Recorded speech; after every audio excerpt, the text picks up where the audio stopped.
quite a distance, and we had seen the important landmark taken place in the early 30s. And in the last few weeks, we saw two very important speeches that Dr. Ambedkar gave. And those speeches have given us certain directions about Baba Saheb's whole course of action that he was going to ensue or he was going to take.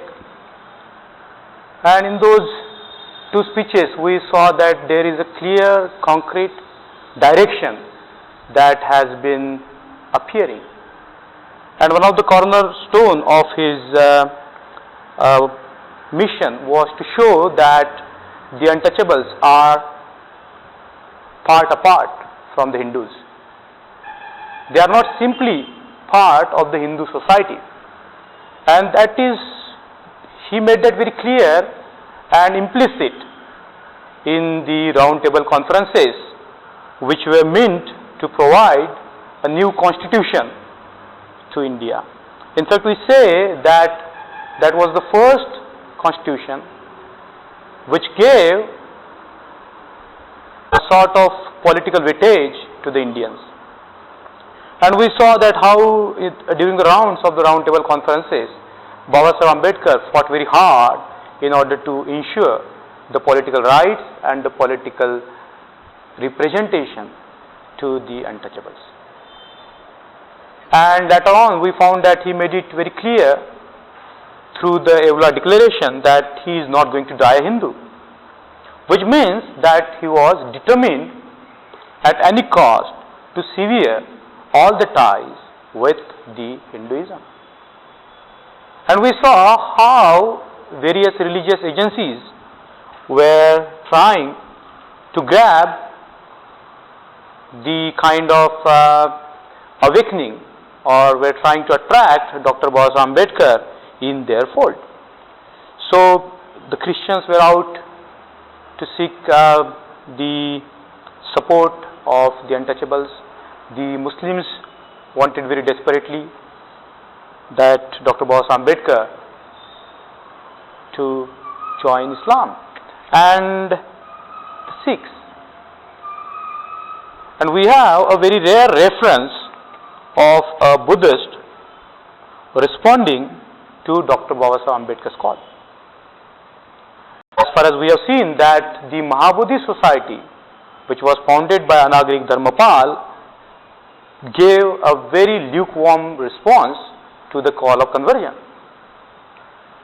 They even did not extend the hand of friendship, or even they were not ready to welcome Dr. Baba Ambedkar, as is evident from some of the writings. But then this is a very interesting monk whose name was Lokanath, and he was an Italian Buddhist who wrote a very passionate letter to Dr. Baba Ambedkar from Ceylon. Though he was born in Italy, he practiced in the Pali tradition. And the letter, which is dated 4th July 1936, is not only important in terms of the content it has, but it also conveys certain kind of elements or certain kinds of inclinations that existed in the life of Baba Ambedkar even then. As we have seen that the last message that he gave in the 1936 Which Way Freedom or What Way Liberty speech, that his followers should tread the path that the Buddha has shown. So this letter, I am going to read out some content of this letter. Loknath wrote to Dr. Baba Ambedkar thus: Dr. Ambedkar, embrace Buddhism with all your 60 million followers, and Burma and Ceylon will gladly join India again, because you might note that when the new constitution came into existence in 1935, the whole administrative power was divided and Burma were given autonomy. The Burma was given autonomy in 1935. But prior to 1935, it was administered by the same administration. Let your prophetic vision look into the future and embrace Buddhism, the finest religion in the world. Dr. Ambedkar, please don't believe those who say that Nibbana is annihilation. Nibbana in Buddhism is not annihilation. Nibbana is the highest reality of unchangeable truth. The word is the highest non-reality of changeable truth. Nibbana is light, the highest light, the light of knowledge. This world is darkness, the worst darkness, the darkness of ignorance. Nibbana means the destruction of lust. This word is the word of lust, the fiercest fire. And I am going to skip some content of the letter, but what is crucial here is to note what Loknath said afterwards. Dr. Ambedkar, on your shoulders rests a heavy responsibility. You have it within your power to give the depressed classes the highest joy or the greatest sorrow. Their spiritual fate lies in your hands. Give them succor. Lead them to Buddhism, the religion of Nibbana and the way to Nibbana. I will remember that the most beautiful solitary picture of Lord Buddha hanging on your library wall. So when Loknatha went to see Dr. Baba Ambedkar in Rajagriha, he noted a very beautiful solitary picture in the walls of the library that Dr. Baba Ambedkar had. So I have the fullest faith that you will lead your followers on the right path by embracing Buddhism. For you yourself told me in Bombay, Buddhism is the finest religion in the world. And this is very interesting that Dr. Baba Ambedkar remarks thus to Loknath. So we can say that Dr. Baba Ambedkar was following the footsteps towards the Buddhism. This is one of the very concrete evidences, besides so many other evidences that are scattered here and there in various speeches of Dr. Baba Ambedkar. I think, or to my mind, this is one of the very important sort of reference point to see that Dr. Baba Ambedkar indeed was attracted towards Buddhism. Having said this, this is one of the very important event that took place in 1936. And there are a few, because today we are going to see a period between 1936 to 1939, and we are going to touch something in 1940s. And this is one of the very turbulent period in Dr. Baba Ambedkar's life. Even prior to 1936, 1935 was a very important event because Ramabai died in 1935. Not only that, he had to also look into the new constitution that came up, because it was not a complete constitution. It has got so many factors which limited the governance in India. And he was busy in penning these two very important speeches, one for Jat Paat Todak Mandal and the another for the Mahar conference that was to be held in Dadar. In the end of 1936, now this is very important and worth noting that Dr. Baba Ambedkar founded a political party. The question arises as to why Dr. Baba Ambedkar founded a political party in the year 1936. Because when the new constitution came into living by the Government of India Act 1935, the first elections in India were going to be held in 1937.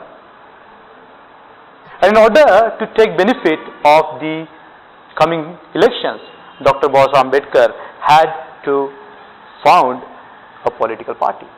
Now if you look at the name of the political party, it has no connotation or it has no references in the name or in the title to the depressed classes or the untouchables. And when Dr. Baba Ambedkar was asked about this, he made it clear that the labor included the untouchables. To his mind, the labor was a more broader category than the untouchables, because he had from the earlier on intentions to include all those elements in the political process who might need some help, who might need the forces of democracy to work for their benefit. So as we can note that Dr. Baba Ambedkar was not excluding the other categories from his political agenda. He had very firmly had the clearly laid direction of all-inclusive political process. And I think that's very important because the other political parties existing at that time were concerned only with grabbing power, and we are going to see how that was happening in India very shortly. Because this is very important, I am going to read some of the important elements in the constitution of the Independent Labour Party. This document is as relevant today as it was in the past, because some of the elements which are there are even very pressing and they need very immediate attention. Baba said that the party is going to be open to all. And he said the word labor is used instead of the word depressed classes because labor includes the depressed classes as well. And then he stipulated the aims of party. He said that the aim of the party is to work within the framework of new constitution. So it was not the constitutional move, as we have seen in the past that Dr. Baba Ambedkar very firmly believed in the legal, constitutional and political process. He didn't at any point of time advocated the anti-democratic methods like satyagraha and civil disobedience. Because according to Dr. Baba Ambedkar, the matters can be resolved with the debates and discussions with the contending parties. So he never advocated the Gandhian methods or the methods which were very anti-democracy. And this is quite coming up very clearly in the aims of party. He said that the party will work within the framework of the new constitution despite of its defects. And then the document goes very deeply into various issues like the taxation problems, the pressure of population, social reforms, legislative plans, rural reconstruction. So Dr. Baba Ambedkar includes in 1936 document that rural reconstruction is very important. Education is going to be one of the major planks of his political participation. Administration.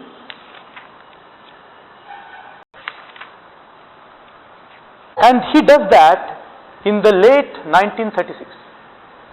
In the second half of 1936, he formulates or founds a political party.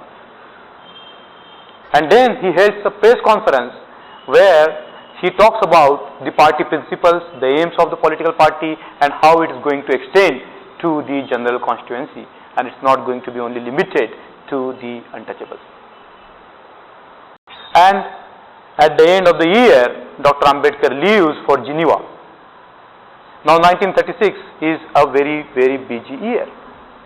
He is busy in talking to the party workers, he is busy in talking to colleagues, he is at the same time the principal of law college, and also he has so many responsibilities to shoulder. He is emotionally shattered, as we have seen that his beloved wife died in 1935. Despite of that, he makes strenuous efforts to found a political party in 1936 and he leaves for Geneva. And there are rumors around Dr. Baba Ambedkar's visit to Geneva because Dr. Ambedkar plans to go to England through Geneva, and he leaves for Geneva on the steamer named Conte Verde.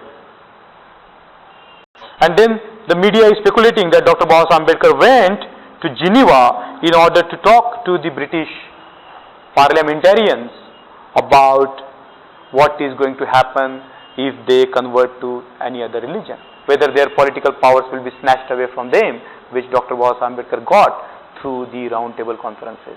So that's a rumor. There is no substantial base to support this. Also, the media had a rumor then that Dr. Ambedkar had an affair with an English lady. So when Dr. Ambedkar departed to Geneva, a lot of people came to see him off on the dockyard in Bombay, because that time there was not very much developed air transportation. So a throng of people, thousands of them, came to see him off when he left for Geneva. We don't know very much about what Dr. Ambedkar did during that period, because he returned back in January 1937. That means he effectively spent 2 months in traveling in Europe and in England.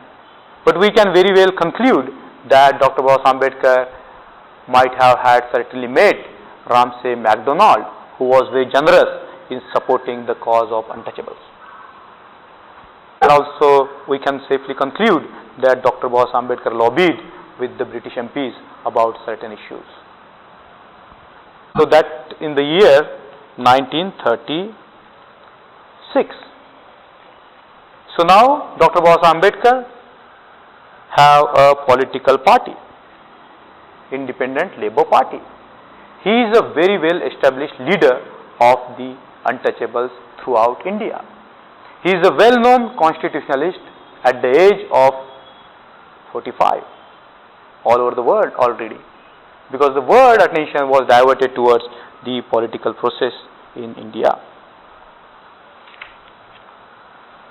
So when Dr. Ambedkar arrived back to India, the photographs of that period shows that there was quite a very disciplined army of the Samta Sainik Dal cadre present on the dockyard to welcome their leader. So 1937 is the year in which the elections took place in India. Because Dr. Ambedkar's political hinterland was Bombay Presidency, he decided to contest the elections of 1937. These are very interesting elections because we can see a very sharp mastermind at work. If we imagine or if we throw our mind back into the past, we can very well see the various constraints that Dr. Ambedkar might be having. The people are not literate. There is no political awakening. People hardly know about the principles of democracy. They have had no idea, I am sure, about the various issues. So in order to mobilize such a mass in the election or the first elections in India must be very difficult task. So let's look at the structure of the Bombay Provincial Assembly. There were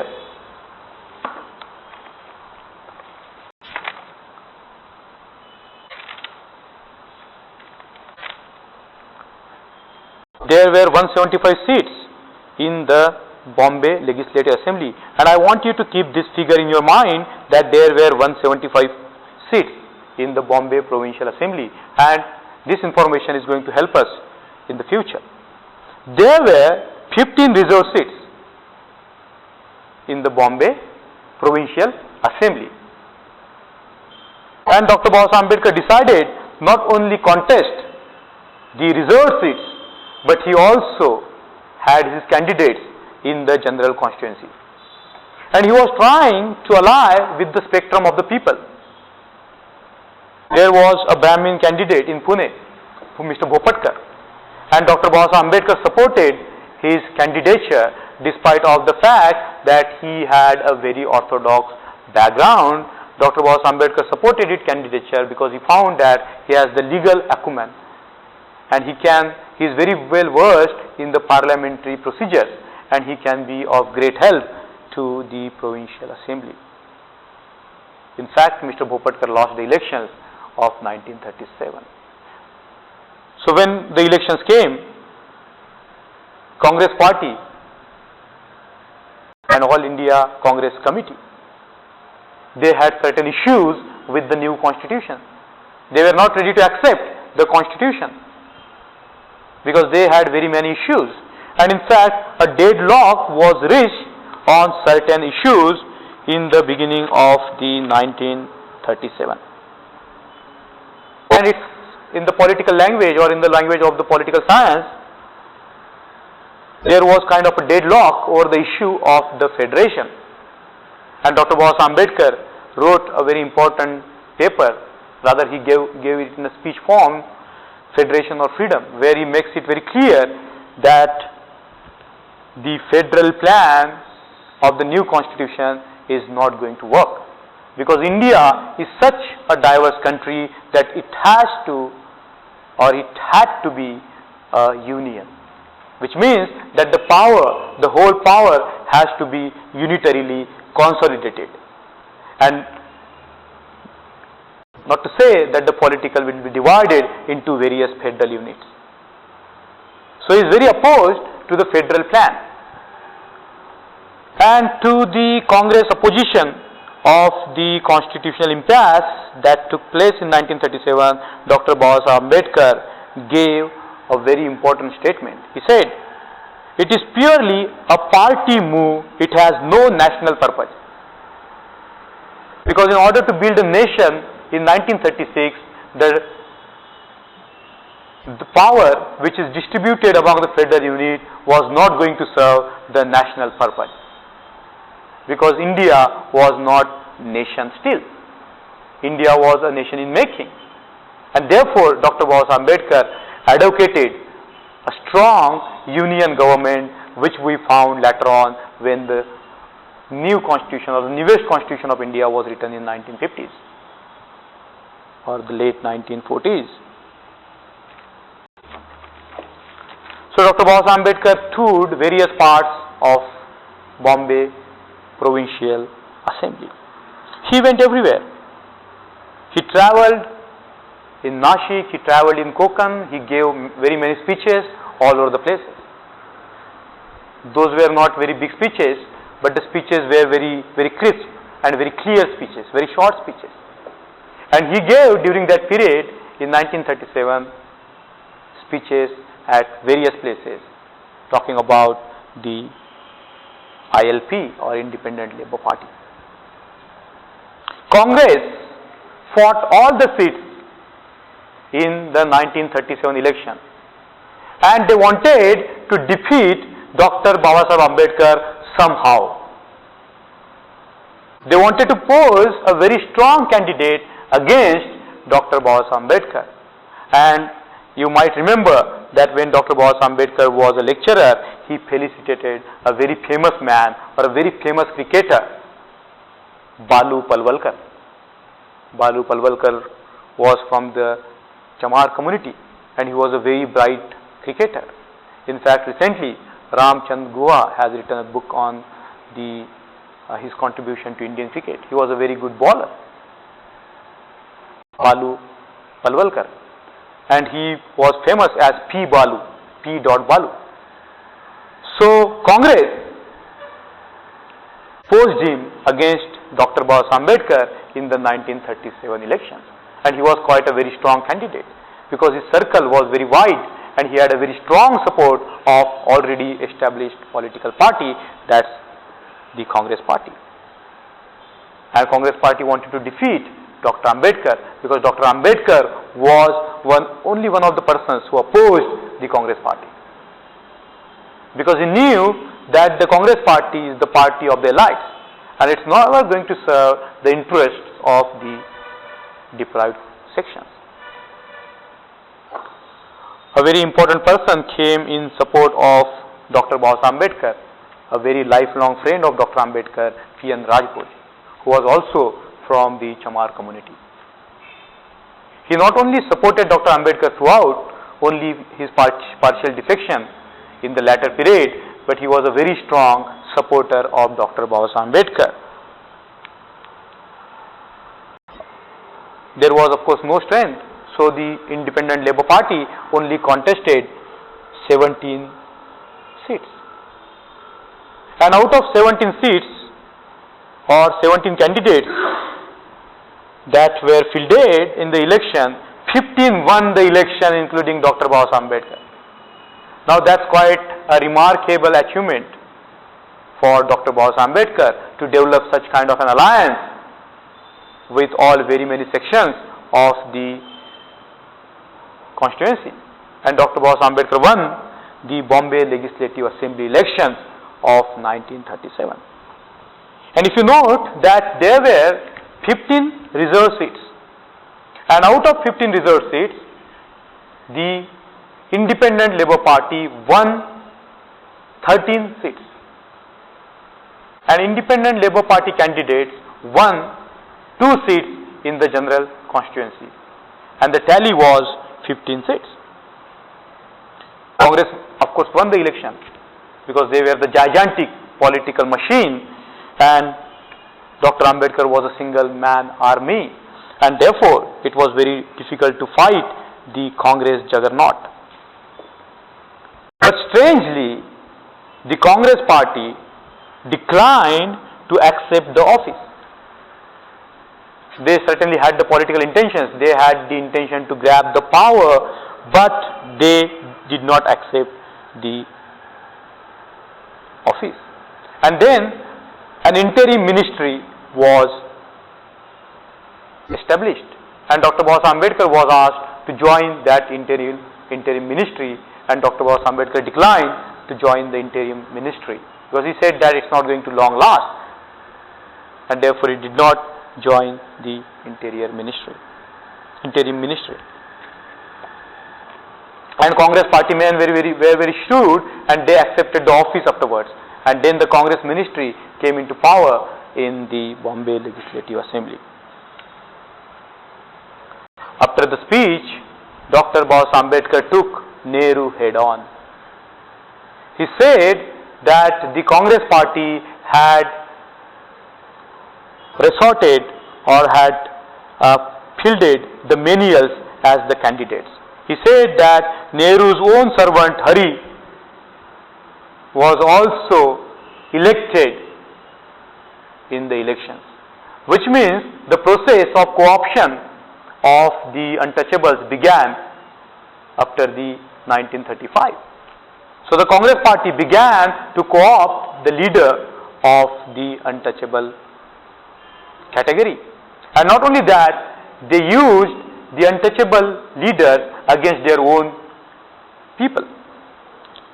And this is a very important reference that Dr. Ambedkar criticized Nehru, saying that J.L. Nehru has fielded menials as candidates, which means that the candidates had no knowledge about politics because they had the support of the money, they had the support of the big political machinery, they could easily get elected. And now look at this is something very interesting. So when Dr. Ambedkar entered into Bombay Provincial Legislative Assembly, he was the most educated man in the assembly. There was no one like him in the assembly. Because all those who were elected, all the total 175 members, had no experience in running the government. They had no experience in debates. They had no experience in they had no political education. Now you can imagine, try to imagine a house in which 175 people, majority of them are the congressmen and women, totally illiterate in terms of the politics. They had no clue about what it means to have a representation. And we have seen that Dr. Ambedkar had done his groundwork so much. He was not only clear about the political process, but he was very clearly, very deeply educated in politics. And naturally, he dominated it. So if we read the speeches of that period, we can see how dominant Dr. Ambedkar was in terms of even making the provincial assembly efficient, making the provincial assembly workable. or it's just a mob of 175 people who had no idea of what it means to be a people's representative. They could win only because they had the necessary numbers. They had only numbers backing them, but they had no talent really to use as the instrument in the political process. Now this is something which is very extraordinary. So when the Congress took power in the Bombay Provincial Assembly, they wanted to put a word and give it a kind of a legal sort of sanction. So in 1938, the Congress party posed a bill in the Bombay Legislative Assembly that the depressed classes should be designated as the Harijans. As the Harijans. And please note that out of 15 reserved seats, 13 seats were won by the Independent Labour Party, which means that the Independent Labour Party was the clear representative of the depressed class. But if we look at this kind of Congress tactics by which they wanted to thrust upon the new identity even without taking any note of the untouchables. So naturally, when the bill was posed in the Bombay Assembly to designate the untouchables or the depressed classes as the Harijan, naturally it was passed because they had the strength of the numbers. Because they had the strength of the numbers, they could pass the bill very easily. And when they did that, Dr. Baba Ambedkar said that this is how the group forces certain sections of the society to accept something which they don't want to accept. This is very important and I think very significant for us to understand.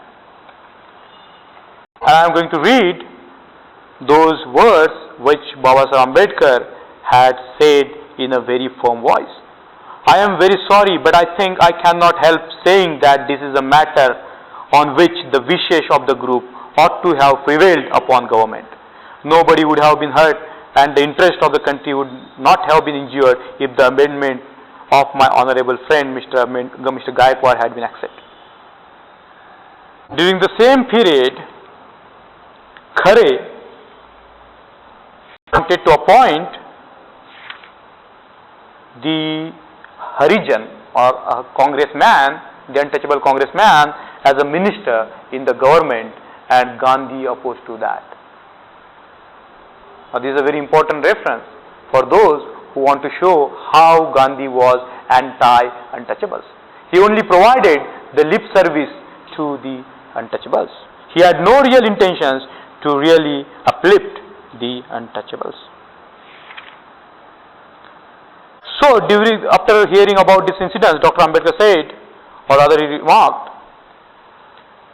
in an interview in the Marathi Weekly, Dr. Baba Ambedkar said, if a man with God's name on his tongue and a sword under his armpit deserved the appellation of a Mahatma, then Mohandas Karamchand Gandhi was a Mahatma. So if we try to put it in the vernacular, it will be like Muh mein Ram Bagal mein Shuri. So that is what Dr. Baba Ambedkar used as a phrase to describe Gandhi. He said that if a man with a knife in his armpit and God's name in the lips is to be called Mahatma, then Mohandas Karamchand Gandhi deserves to be called a Mahatma. Even during this period, Dr. Baba Ambedkar was very extensively traveling throughout Maharashtra.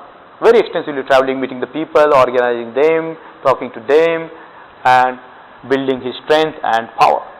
In fact, he had already had the power of the untouchables or the Mahars of the Maharashtra.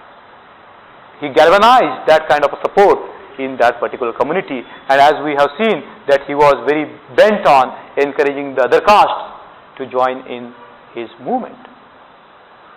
So he had not only people from the so-called Mahar caste, but he had very strong friends and the part of the movement from the other scheduled caste communities as well. This period is very important because in the word politics, a war was arising in the horizon. That is the World War II. And this war had certain bearings on India, because India was the part of the British Empire, and naturally India was to be dragged in to the war. And because we don't have very clear historical vision, we can't appreciate what Dr. Ambedkar had done during that period. The kind of thoughts or the kind of views that Dr. Ambedkar expressed during that period are very important, and I am going to look into those in a short while. And I think it's very important to look into that, because people hardly know about Dr. Ambedkar's views on that. So the period is very important in terms of the diplomacy, the Indian diplomacy. So he writes a paper on the behalf of Independent Labour Party in order to express his views on the rising war, the World War II in the horizon. And these principles, if we look at them very clearly, they are the part of any peace process in the world. Without these three principles which Dr. Ambedkar expounded very clearly, the peace process cannot take. He says, the Independent Labour Party feels that certain other precautions such as the following must be taken if war is to result in a lasting peace. Now note the words. Underline some words in your mind. First, victory must result in a peace which is just. Now whoever is going to be victorious, of course he wants to support the allies, because he is a firm believer in democracy and he is totally against the fascism and Nazism, because he doesn't find them very attractive options for the people. Because he is a social democrat, he naturally supports the allies. So he says that if the allies won the World War II, that's in the 1939, just the beginning of the war, when Poland was invaded by Germany. Now that's just the spark of the war which appeared in the world. And Dr. Ambedkar is giving the three precautions. He says, victory must result in a peace which is just. So not mere peace, not mere animal peace, but the peace has to be just, righteous. And these days in the NGO parlance, we use this word just peace. So it is not just peace, but it's the peace with justice. So in the World War I, we found that when the German and its allies were defeated in the World War I, they were slapped the Pact of Versailles, which was not only unjust but was unkind to the German people, and which naturally sowed the seed of World War II. So note the important factor. Victory must result in a peace which is just. So it is not just the ordinary peace, but it is the peace with justice. So he is not only thinking about the victors in the war, but he is also thinking about the losers in the war. Now you can see a very highly evolved mind is at work, because this single line connotes the very important principle of the governance of the society. And then the second precautions that he suggests, peace must be protected by collective action. So in order to protect the peace, which is kind of an abstract principle, you have to have a collective action. And the third principle that he says, the protagonists of peace must be prepared to vindicate any breach of the peace, no matter where it occurs, near or far, and no matter who is the victim of it. And he suggests that a council of representatives of the nation who are ready to fight on their side to determine the terms of peace.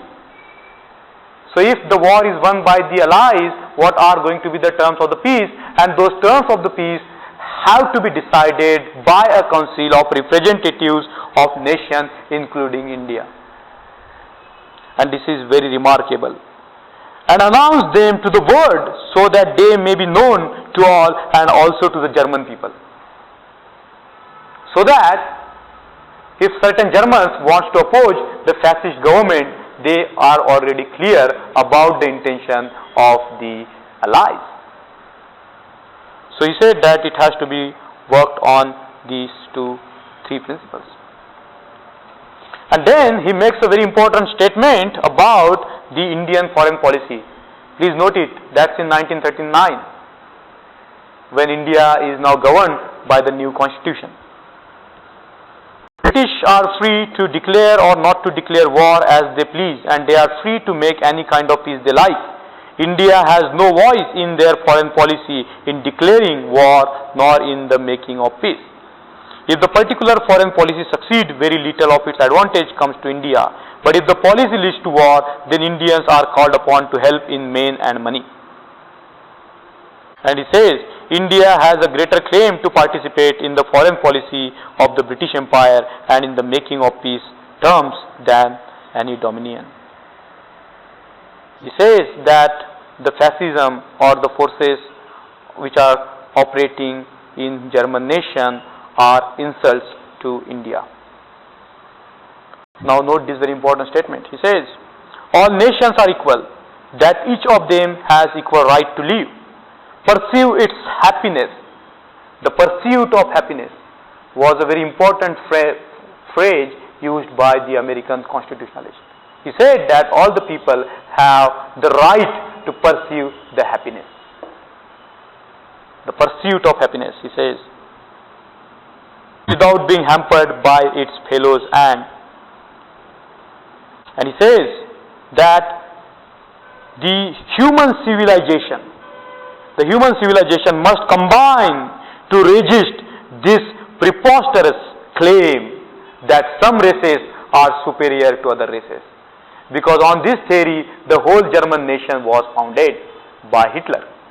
According to him, that the Nordic race alone must dominate the world, and that every other nation of another race must take a subordinate place. So that was the principle on which the German nation was founded in the 40s and the 30s. And Dr. Ambedkar said that it's going to serve no good to the world. So he said that not only the nations should combine in order to fight this claim, but also the whole total human civilization must combine to resist this preposterous claim of the Germans. And he says that he is not ready to have the new masters. Because if in the World War II, if the British gets defeated, then the power will automatically come to the Axis powers, which include Japan, which is imperialist Japan. It has no democracy at that period of time. And if we look at the world history of that period, when the Japanese army was invading Singapore, when it was invading Philippines, when it was invading the whole part of the Indochina, their operation had no limits. But the Britain at least had the democracy. But Japan had no democracy. And when the Gandhi decided not to support the war efforts, it alarmed Dr. Ambedkar, which meant that the Congress was not ready to defend the Indian nation.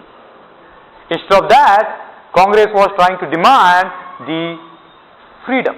And Dr. Ambedkar said that the abrupt freedom is not going to lead India anywhere when there is a world war going on.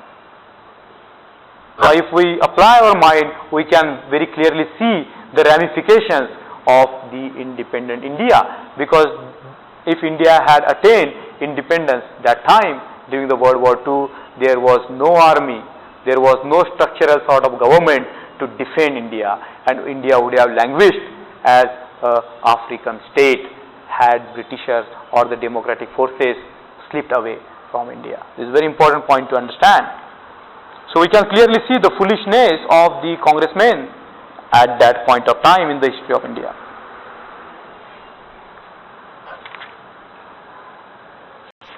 So Dr. Ambedkar naturally supports the independence, the freedom of the Indians to rule their own country.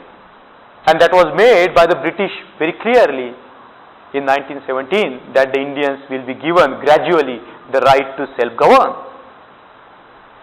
I am sorry to make it this much technical, but if we understand this kind of technicalities, we can clearly see what Dr. Ambedkar had contributed to make this nation a nation.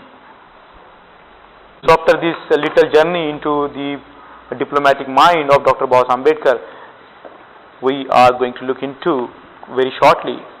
This is very exhaustive. He said that his purpose of politics is to educate the masses in the methods of democracy. 1936-37, he is having this sort of vision in his mind. He said that he is going to mobilize the populace in correct ideology, organize for political action through legislation. He doesn't want to support any anti-democratic methods. He doesn't want to support any violent methods. He wants to achieve his social ends through a political process and through the legislation. He said that the Congress party is just wanting a political freedom. It can't bring up or bring out the social reconstruction of India.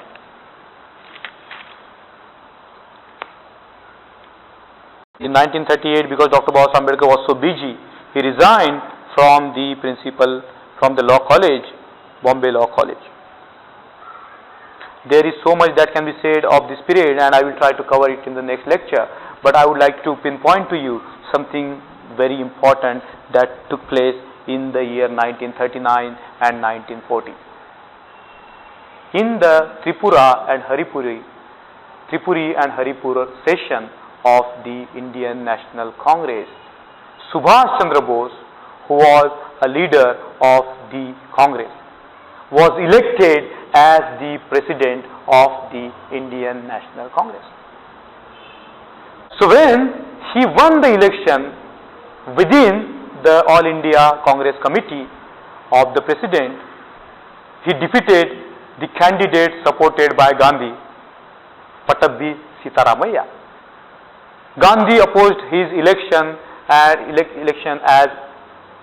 into the president tooth and nail, and he said that he won't support Subhash Chandra Bose. And then he forced Subhash Chandra Bose to resign as the president of the Indian National Congress. And Subhash Chandra Bose got disillusioned.